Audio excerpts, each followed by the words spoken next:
부를 쌓고 만족스러운 삶을 사는 데 있어 가장 중요한 핵심은 삶과 사회에 관한 정신적 태도에 있다고 합니다. 내가 모든 것을 안다고 말하지는 않겠다. 하지만 내게 무엇이 도움이 되었는지는 알고 있다고 작가는 이야기합니다. 반은 소설, 반은 논픽션의 형식으로 쓰여진 이 책은 작가가 자신의 아들에게 꼭 전하고 싶었던 이야기를 소설의 형식과 자신의 이야기로 풀어내고 있습니다. 우리 모두는 삶이라는 자신의 정원을 가꾸며 살아가고 있습니다. 그 정원에 무엇이 피어날지는 각자가 뿌린 씨앗과 들인 정성에 따라 달라지게 될 것입니다.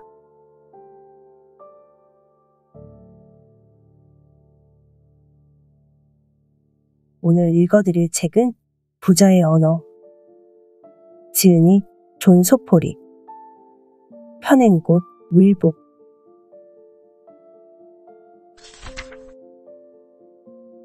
매일의 씨앗 부를 추구하라.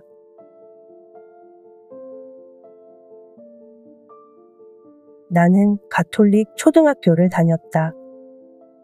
졸업할 때쯤 나는 과도한 부는 악이라는 가르침을 믿고 있었다. 부자가 천국에 들어가기란 낙타가 바늘구멍을 통과하는 것보다 어렵다거나 돈은 모든 악행의 근원이라거나 세상을 얻는 대신 자신의 진실된 영혼을 잃는다면 그게 다 무슨 소용인가 라는 가르침들 말이다. 하지만 20대가 되어 재정적 고난을 겪게 되면서 나는 돈에 대해 다른 관점을 배우게 되었다. 돈이 없다는 사실이 사람을 어떻게 불안과 공포, 벗어날 수 없는 절망 상태로 몰아가는지 경험했다. 일과 삶의 균형 즉 워라밸은 경제적으로 불안하고 초조할 때는 그리 멋진 말이 아니었다. 돈이 없다는 사실이 주는 공포를 체감하기 전까지 우리는 보통 돈의 가치를 알지 못한다. 돈은 산소와 같아서 부족해지기 전까지는 중요한 줄 모른다. 하지만 돈이 없어질수록 우리 삶은 점점 더 피폐해진다. 그러면 깨어있는 시간 내내 돈을 벌기 위해 일하든가 돈 걱정을 하게 된다. 내가 돈의 가치를 깨달은 시기는 결혼을 하고 아이가 태어났을 때였다. 가족들은 나만 바라보았다.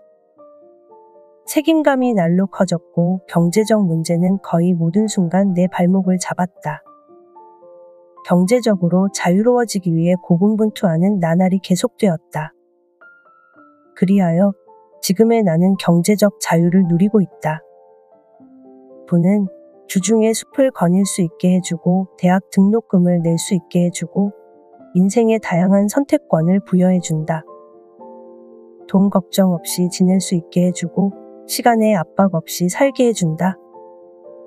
부는 매 순간 의미 있는 경험을 추구할 수 있게 해준다. 당신에게 지금의 삶과 현재 상황에 만족하라고 말하는 사람을 경계하라. 오직 당신만이 자신의 영혼이 어떤 상황에서 만족하는지 알 수 있다.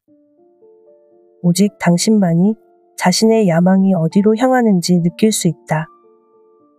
부자가 되고 싶다는 야망을 가장 큰 악으로 취급하는 사람들이 있다. 하지만 부유한 인생은 물질적 추구의 과정인 동시에 영적 여정이기도 하다.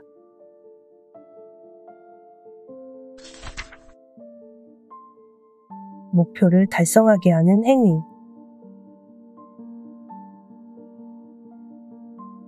수확한 결과물이 만족스럽지 않다면 그것과는 다른 씨앗을 뿌려야 한다. 계속 바쁘게 일하는데 성과가 나지 않는다면 시간을 더 효율적으로 사용하기 위한 행동으로 전환해야 한다. 더 나은 결과를 만들어낼 효과적인 활동을 해야 한다. 제대로 된 일을 하는 것이 일을 제대로 하는 것보다 훨씬 중요하다. 경영학자 피터 드러커의 말이다.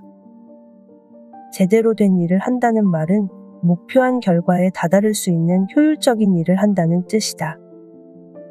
2000년부터 2002년 사이 주식시장이 붕괴됐을 때 나 역시 평생 모은 돈을 잃었고 부를 쌓으려던 희망마저 사라졌다. 돈을 잃고 가난해지자 수년간 다시 돈을 벌기 위해 일해야 했다. 돈이 사라져버리면 누구나 그동안의 노력이 쓸모없어졌다는 고통을 느끼게 된다. 돈을 잃기 전에 나는 부유한 삶을 강력히 원했다. 위기 상황에서 고통을 겪고 나자 부 외에 다른 것은 받아들일 수 없으리라는 생각이 더욱 굳어졌다. 취약한 기반 위에서 스트레스를 받고 돈 걱정을 하며 살고 싶지는 않았다. 그리고 믿기 어려운 일이 일어났다. 그때 나는 척추 교정사로 생계를 꾸리고 있었다. 수입은 평범한 수준으로 배관공과 비슷했다. 주식시장이 붕괴한 후 3년 동안 내 수입은 2배 이상으로 치솟았다. 매월 평범한 척추 교정사가 버는 액수보다 훨씬 많은 돈을 저축할 수 있었다. 하지만 내가 병원을 광고하거나 조금이라도 차별화된 서비스를 제공한 건 아니었다. 그럼 이 시기에 무슨 일이 일어났던 걸까? 나는 행동을 바꾸었다. 술과 유흥을 끊었고 혼자 명상하는 시간을 가졌으며 긍정적인 태도를 유지했고 매일 운동했다. 엄격하게 식단을 관리했고 돈과 관련된 특별한 목표를 종이에 쓰고 그림으로 그렸으며 칠판에 목표를 붙여두었다. 전화기에 불이 나도록 환자들이 예약하는 광경을 생생하게 이미지화했다. 내뱉은 말은 꼭 지켰다.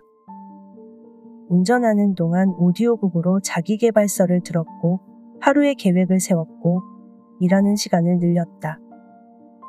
가족과 함께 시간을 보냈고 일하지 않는 시간에는 내 몸과 마음을 재충전했다.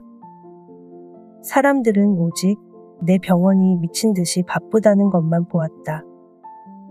내 삶이라는 정원은 번창했고 나는 그것이 작은 행동들을 지속적으로 수행한 결과임을 깨달았다. 새로운 시각과 결심이 에너지를 모아 신비로운 결과를 낸다는 사실을 느꼈다. 확실한 건 이때의 성공이 내가 더 많이 혹은 더 열심히 일해서 온 것이 아니라는 점이다. 아무 생각 없이 그저 많은 것들을 얻어내려고 했으며 정원을 가꾸지 않았다. 길고 긴 할 일목록 같은 것도 만들지 않았다. 다만 돈벌이가 되는 행동들로 범위를 좁혔다. 단순성을 추구했다. 더 작은 것에 집중했다. 이 예를 따르고 싶다면 명확하게 목표를 세우고 자신의 효과 활동들이 무엇인지 성실히 찾아 나가라. 찾고 나면 큰 결과를 내는 그 작은 행위를 하는데 시간을 써라. 효과 활동들에 시간을 쏟으면서 내 수입은 2배가 되었다. 어떤 활동들은 정신에 관련된 것인데 가장 친한 친구들에게조차 밝히지 않았다. 나는 매일 홀로 앉아 소망들을 머릿속에 그리는데 완전히 집중했고 꿈이 달성된 삶을 상상했다. 이 시기 동안 나는 온전히 내 삶을 장악했다.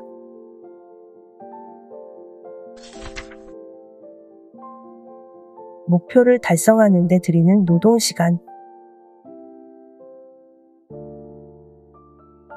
효과시간이란 중대한 결과를 가져오는 제대로 된 일을 하는 시간이다. 무의미한 시간의 반대말로 우리가 목표를 향해 똑바로 나아가게 해준다. 성과를 내는데 필요한 일을 양적으로 많이 하는 노력의 시간이다. 우리에게는 모두 똑같은 시간이 주어져 있지만 어떤 사람들은 다른 사람들보다 훨씬 강한 영향력을 발휘한다. 일은 가장 친한 친구다. 내가 원하는 걸 주는 친구는 오직 그것뿐이다. 작가 조지 클라스는 썼다. 안쓰러운 사람은 흑투성이 정원사가 아니다. 집 앞 발코니에 앉아 완벽한 일이 찾아오기를 기다리는 깔끔한 정원사다. 돈이 없다는 것은 자존감을 좀먹는다. 존엄성과 고결함은 생계를 꾸려가는 데서 나온다.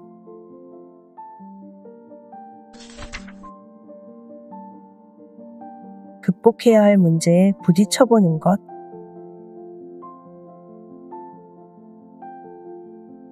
잔잔한 바다는 항해 실력을 늘려주지 않는다란 영국 속담이 있다. 쉬운 삶을 기원하지 마라. 강한 사람이 되길 기원하라. 자신의 힘으로 감당할 수 있는 일을 기원하지 마라. 이를 감당할 힘을 기원하라. 삶에서 각기 다른 것은 삶을 다루는 우리의 힘이다. 삶의 무게가 아니다. 루즈벨트는 이렇게 말했다. 짐이 가볍기를 기원하지 마라. 등이 더 튼튼해지길 기원하라. 좋은 정원에는 늘 우리를 일하게 하는 씨앗들이 있다. 행복은 문제없는 삶이 아니라 문제를 극복하는 삶에 있다. 삶은 도전 덕분에 더 가치 있다. 도전하는 삶이 쓸모있는 삶이다. 문제는 언제나 발생하고 어떻게 그 문제를 해결하는가가 더 중요하다.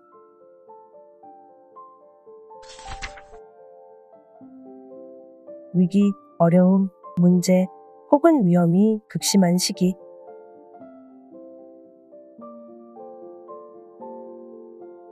인생의 재난은 찾아오지만 모든 태풍은 지나가기 마련이고 우리는 다음 방향으로 다시 나아가야 한다.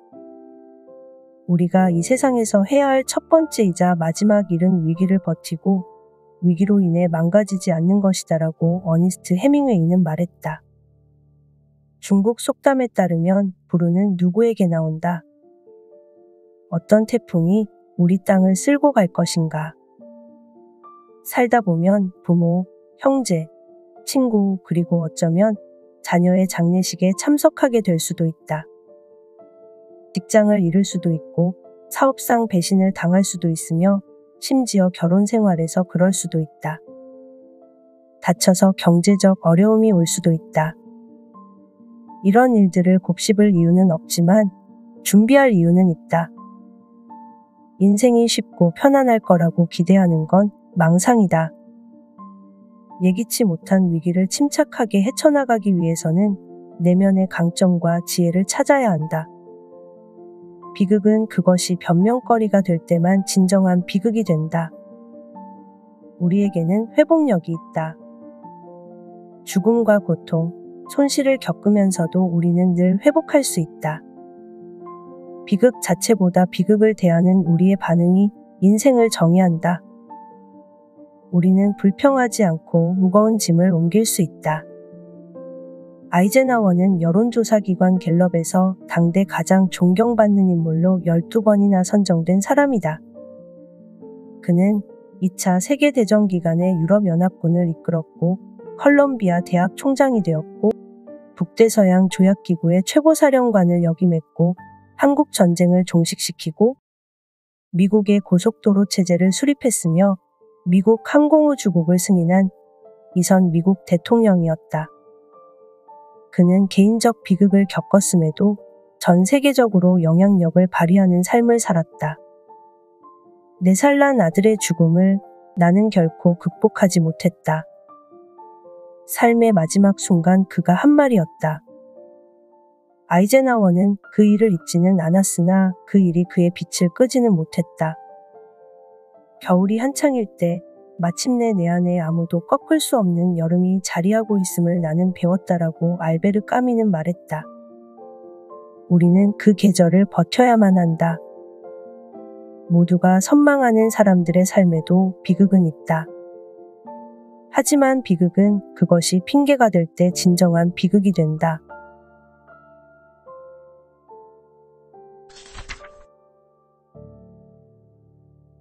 행동 혹은 결정을 미루는 것. 꾸물거림은 어떤 행동이나 결정을 미래의 언젠가로 미루는 것이다. 꾸물거리는 사람들은 꿈을 이루는 행동 단계에 발조차 들이지 못한다. 꿈에 대해 못해라고 말하는 고통을 감수할 수 있는 사람은 거의 없다. 우리는 영리하게도 언젠가 그 일을 할 거라는 생각을 하면서 스스로를 기만한다. 언젠가는 당장의 불평과 변화에 대한 불안을 피하는 핑계다. 언젠가는 사람을 수동적으로 만든다. 교황 바오로 6세는 말했다. 누군가 우리에게 말합니다. 우리는 태어나는 순간부터 죽어가고 있다고요. 그러면 우리는 매분 매초 삶을 제한하며 살 겁니다. 그 일을 하세요. 원하는 게 무엇이든 당장 하십시오. 있는 건 오직 수 없이 많은 내일 뿐입니다. 꿈은 언젠가라는 단어에는 대답하지 않는다. 오직 용감하게 뛰어드는 사람에게만 대답해준다.